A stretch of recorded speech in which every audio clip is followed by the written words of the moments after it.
Good morning all. In the previous video we have discussed about the overall view of the syllabus of Engineering Mathematics 1. Now from today onwards in this video we will discuss about the first unit, and the title of the first unit is given as Sequences and Series. So this is the first unit what we have. In this one, today we are going to discuss about the concept of sequence. So let us start with the definition and all, and at the end of the unit we will see what are the applications of these sequences and series. Branch wise we will discuss, and in addition to that, what is the importance of this unit in the GATE exam also we will see. Some of the questions which were discussed in the GATE exam and all also we will discuss in this unit. And mainly I am following the textbook. For the reference I am taking the Higher Engineering Mathematics by B.V. Ramana. That is the textbook I am using mainly for this unit. Now we will see from the definition of the sequence. So a sequence is a function from the domain set of natural numbers n to any set s. So in the sense here we have to observe that every sequence is nothing but a function. It is a function from the set of all natural numbers to any set S. So let me explain. For example,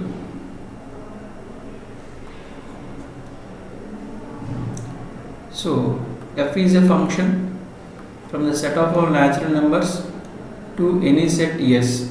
So elaborately whenever we discuss about this, in the sense a number is associated or an element is associated for each and every n in the set of all natural numbers. Set of all natural numbers means we know that n is nothing but from set so we don't have 0, 1, 2, 3, 4, 5 and so on. So this is what set of all natural numbers. So in the sense here for every n, suppose if I take some n belongs to the set of all natural numbers, then for every n there is associated one element in the set S. In the sense, suppose if I take some n, then we know what is f of n, like that. Okay, so this is what a sequence. So sequence is mainly nothing but a function which maps an element in the set S for every n. Means for n is equal to 1, what is the image? For n is equal to 2, what is the image? Or for n is equal to 3, which one is associated? Like that we know each and everything. So now coming to that, so next one is we have real sequence. So real sequence is also nothing but a function from the set of all natural numbers to the set R. So means here in place of S, if we have the set of all real numbers, then that sequence is nothing but known as a real sequence. Okay, so now let us see what is the representation. So here different types of representations are there. One representation is in the curly braces we can represent n f of n. So for n is equal to, as n belongs to the set of all natural numbers as I said, so n is equal to 1, 2, 3 and so on. So otherwise another representation is also there, like this n f of n, like this also we can represent. So or otherwise some other representations are also there in the curly braces. Simply we can write f of n for n is equal to 1, 2, 3 and so on. So like this so many different types of representations are there. So now we will see some examples. Suppose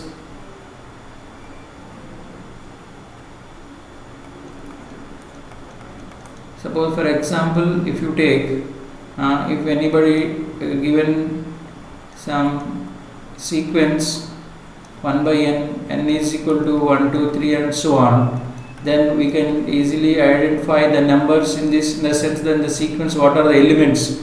Instead of calling them numbers, we can call them as elements. The elements in the sequence are nothing but 1 by 1, here first one, and second one is 1 by 2, 1 by 3, 1 by 4, 1 by 5 and so on, like this. So these are all nothing but the elements. The same sequence also can be the same sequence also can be represented like this, n 1 by n, like this also we can represent, or simply within the curly braces we can represent this one as 1 by n. So from now onwards I will follow this representation only. So whatever may be the sequence we have, that I will write in the curly braces like this. So now from now onwards I will write the sequences as sequence 1 by n for n is equal to 1, 2, 3 and so on. Okay, so this is the one type of representation, and I am going to follow this representation. And similarly, let us discuss about one more example. Is given as a sequence 1 by some 2 power n minus 1. This is another example. Now for if you give different values for n, from n is equal to 1, 2, 3 and so on, then we will get the elements in this sequence. Like that we can give any number of examples. Suppose for example, one more example, if I give, let us choose the pen here.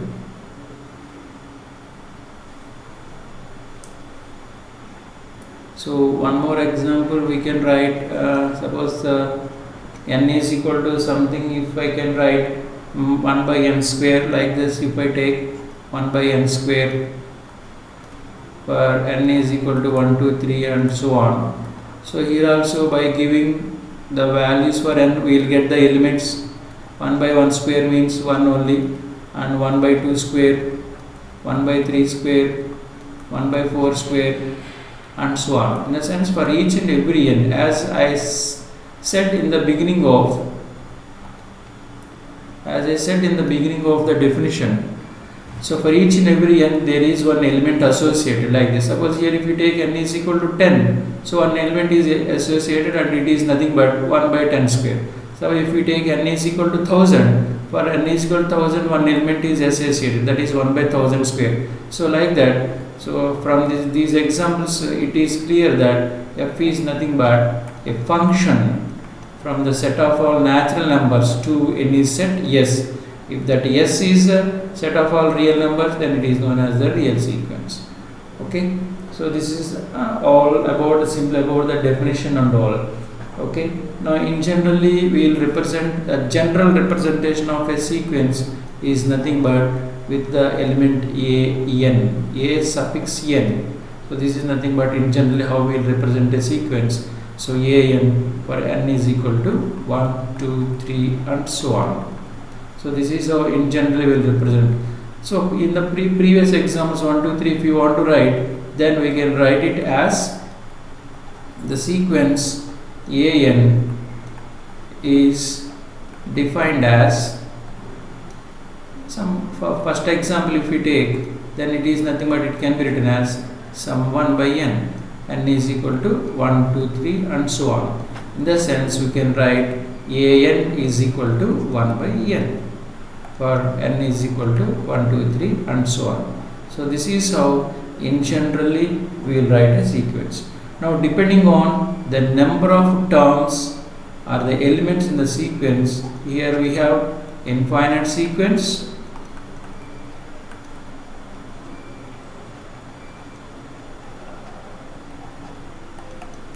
and next one is finite sequence. So from the title itself we can easily guess what do you mean by infinite sequence and all.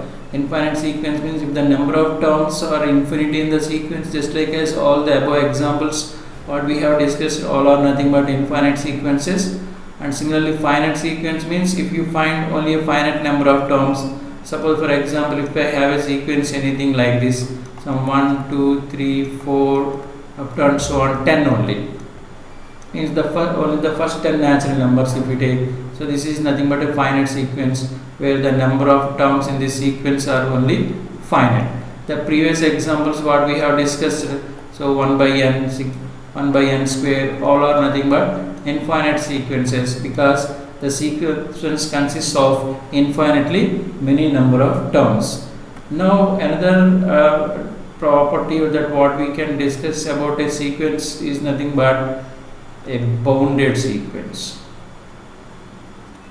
So which which is a very important concept that what we need to learn. Conceptually, the boundedness is a very important one. In the +2 level also we know that, suppose for example you take, I will write an example, sin x is nothing but a bounded sequence, just like as because always modulus of sin x is less than or equal to 1. Before going to discuss about the definition of boundedness, let me tell you some examples. So that's why I am discussing about modulus of sin x. So modulus of sin x is less than or equal to 1 in the sense -1 less than or equal to sin x less than or equal to 1. In the sense, as the value of sin x always lies in between -1, 1 and 1, that's why sin x is a bounded sequence. So similarly cos x also, modulus of cos x is less than or equal to 1. In the sense, -1 less than or equal to cos x less than or equal to 1. So therefore here cos x is also a bounded function. Similarly, if I can write a function, sin x and cos x are also functions, trigonometric functions. In general, if I write modulus of sin x is less than or equal to some k, so in this sense minus k is less than or equal to f of x less than or equal to k, then we can say that f of x is a bounded function. Instead of writing minus k and plus k, if I write there exists two numbers, some two elements or whatever it may be, so two numbers, some small m and capital M, such that m less than or equal to f of x less than or equal to m, capital M, small m less than or equal to f of x less than or equal to capital M, then we can say that this function is a bounded function. So in the definition I told you that f of x, a sequence is nothing but a function. So means here the definition for a bounded sequence is nothing but the same as the definition for a bounded function, because every sequence is nothing but a function. So whatever the definition we have for a function is nothing but quite similar also. So bounded sequence means if there exist two numbers, small m and capital M, such that small m less than or equal to capital M, small m less than or equal to f of x less than or equal to capital M, then we can say that that function f of x is nothing but a bounded function. So here in generally we are representing a sequence by a general term an. So that's why here in generally we can write it as small m less than or equal to an less than or equal to capital M. Then we can say that that sequence is nothing but a bounded sequence. And the coming to that properties, so here we have one second, let me select the pen here.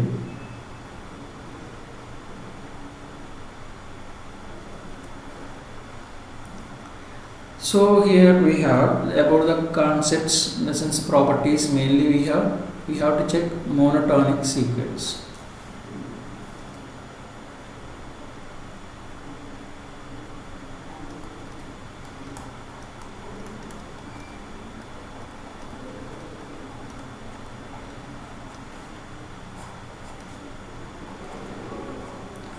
So in this one we have two types of sequences. One is monotonically increasing.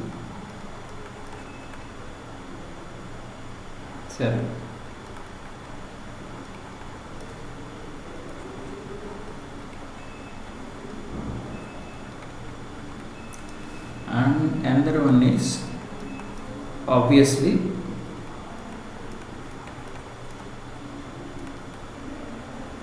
monotonically decreasing.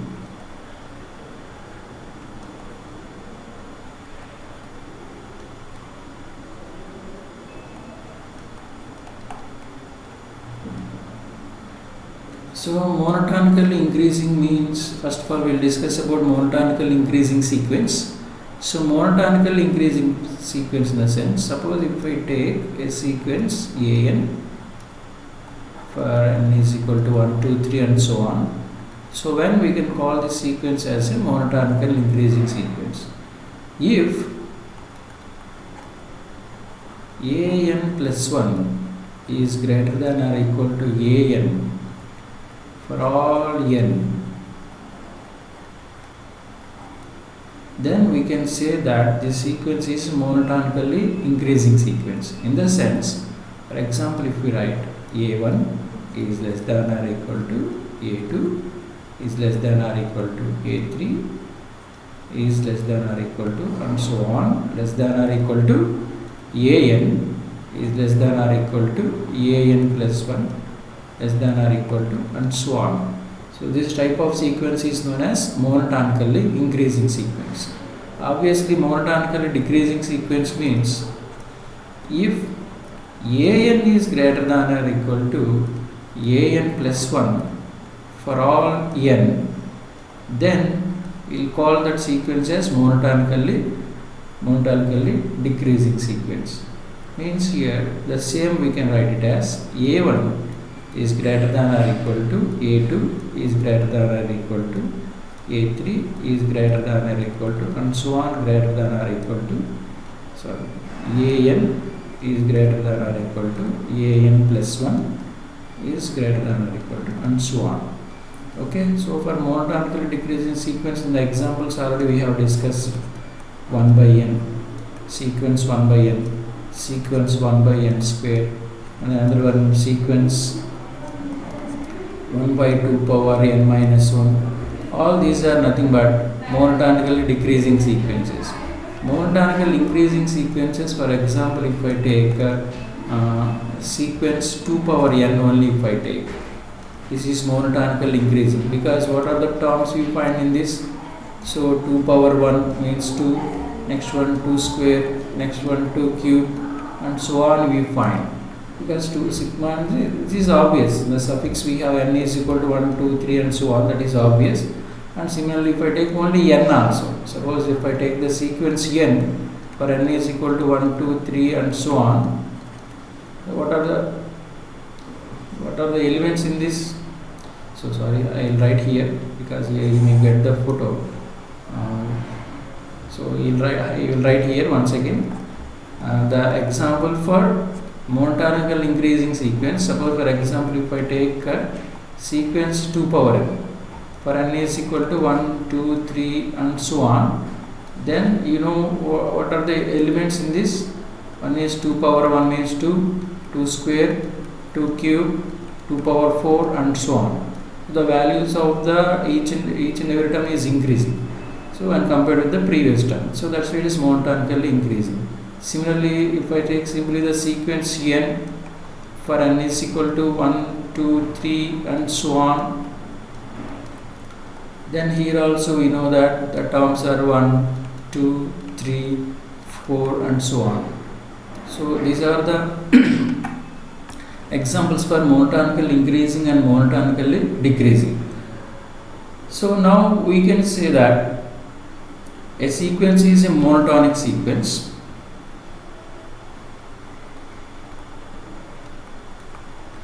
A sequence is a monotonic sequence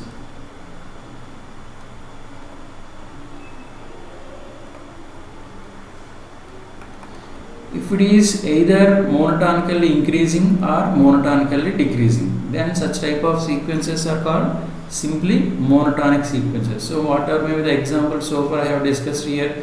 Sequence 2 power n, sequence n, sequence 1 by n, sequence 1 by n square, sequence 1 by 2 power n minus 1. All these are nothing but known as monotonic sequences, because some are monotonically, first two are monotonically increasing and next three are these three are monotonically decreasing and these two are monotonically increasing. So whatever it may be, because these are either monotonically increasing or decreasing, that's why these 5 sequences are nothing but known as monotonic sequences. So these are all some examples for that. And the next concept that what we are going to discuss is nothing but limit of a sequence.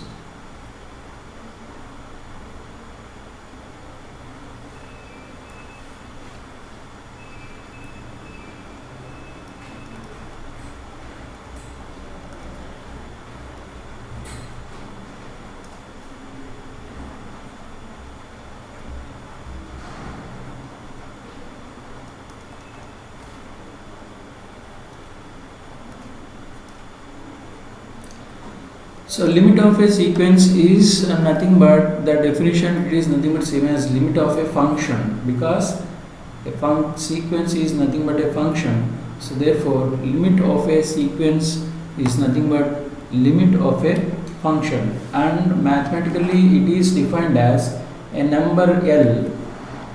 Let me write.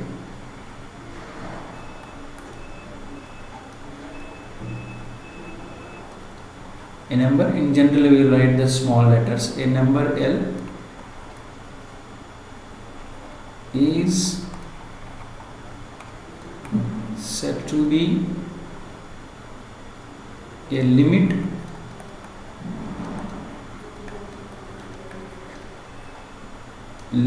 of a sequence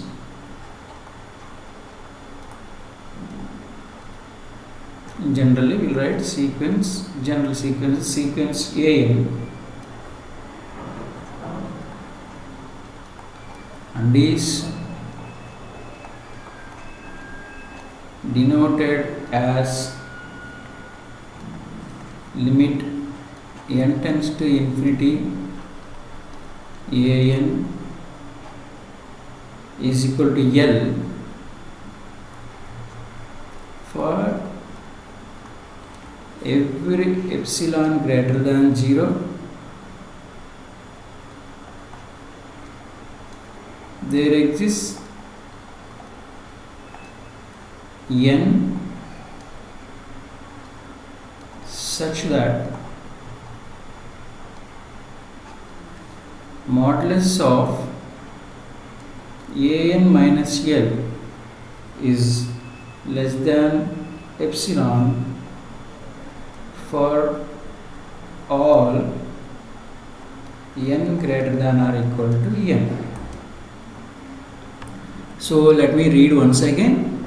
A number L is said to be a limit of a sequence AN and is denoted as limit n tends to infinity AN is equal to L.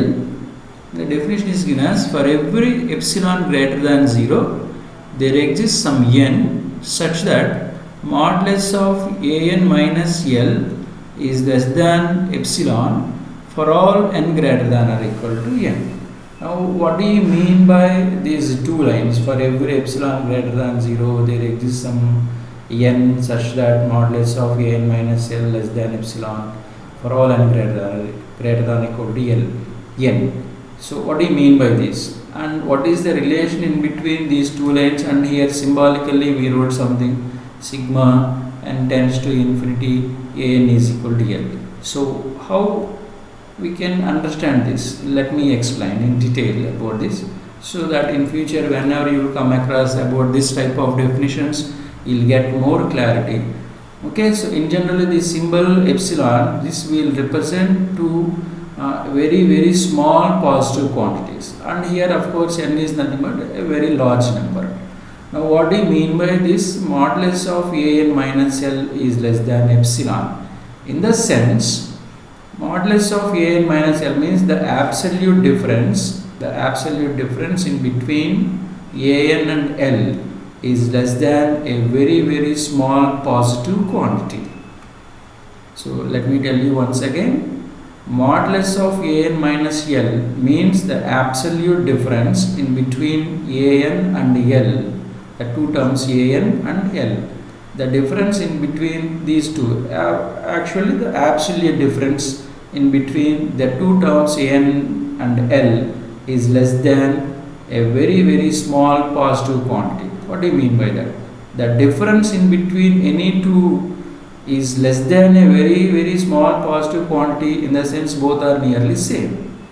So modulus of AN minus modulus of AN minus L is less than epsilon means AN and L are both are nearly same, because the difference is less than a very small positive quantity means there is no that much of difference in between AN and L. In the sense both are nearly same. So it will happen when, what is that condition? For all n greater than or equal to n. In the sense after certain stage, after a very big number n, what will happen? There is no much difference in between AN and L. Suppose for example, if I take 1 by n, the sequence 1 by n if I take, so with this example you may get some clarity. So what is this? Suppose if I write limit n tends to infinity a n, so this may take this one as the sequence a n. Okay. So now what is this limit n tends to infinity a n? In the sense limit n tends to infinity 1 by n. So all of you know that limit n tends to infinity 1 by n is nothing but tends to 0. Because whenever n becomes very large, this 1 by n tends to 0. Actually, if you take 100 n value, then 1 by 100 is 1 by 0.01 only. 1 by 1000 means 0.0011, but it is not 0. So that's why whenever n tends to infinity, means whenever n is very large. So that's why here we have a condition 1, n greater than or equal to n, means after certain stage, not at 100, not at 1000, maybe after some big number, after some big n, after some big n, capital N here, this 1 by n value tends to 0. That's what this definition means. Okay, so this is how we can discuss about the limit of a sequence or a function. Okay, so once again let me come back to the definition. Modulus of a n minus l means the absolute difference between the terms a n and l, and it is less than a very small positive quantity, in the sense there is no big difference in between these two terms a n and l, in the sense both are nothing but same. Okay, and this will happen after certain stage, in the sense after choosing any big number capital N. So for example, this example all of you can easily understand. Whenever I will take the sequence a n is 1 by n. Now if you all of you know that, so if whenever you will calculate the limit for this, limit n tends to infinity 1 by n tends to 0, but we know that for the small values of n it is not exactly 0, only after certain very big values for n only it will tends to 0. So therefore this condition holds here for whenever when some small n greater than or equal to n, after some certain stages only this sequence now tends to 0. So this is how we can discuss about the limit of a sequence with some small example. Okay, now similarly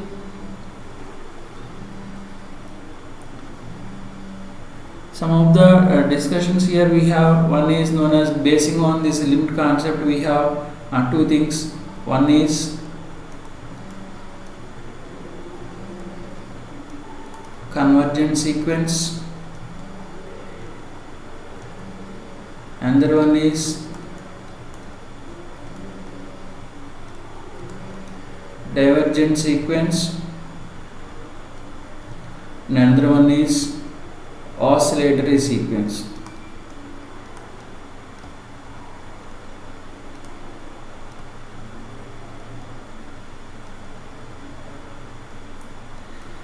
So these are the three types of sequences depending on the above concept, that limit of a sequence concept. So and these are the three things that what we have to discuss mainly about a sequence. So whenever any sequence is given, so then our first job, the main important job, to find out whether it is a convergent sequence or divergent sequence or oscillatory sequence. And the concept of evaluating limit here helps us to check whether a given sequence is convergent sequence or divergent sequence or oscillatory sequence, which is nothing but the ultimate goal or the aim behind learning about the concepts of sequence and series. So in the series also we have to find out whether a given series is either a convergent series or a divergent series or an oscillatory series. Before later on we will discuss about the series and all, and basing on the main thing, the limit of a sequence. So here the main aim is to check the convergence, whether otherwise whether the given sequence is a convergent sequence or a divergent sequence or an oscillatory sequence. That we will discuss in the next video. So thank you very much one and all.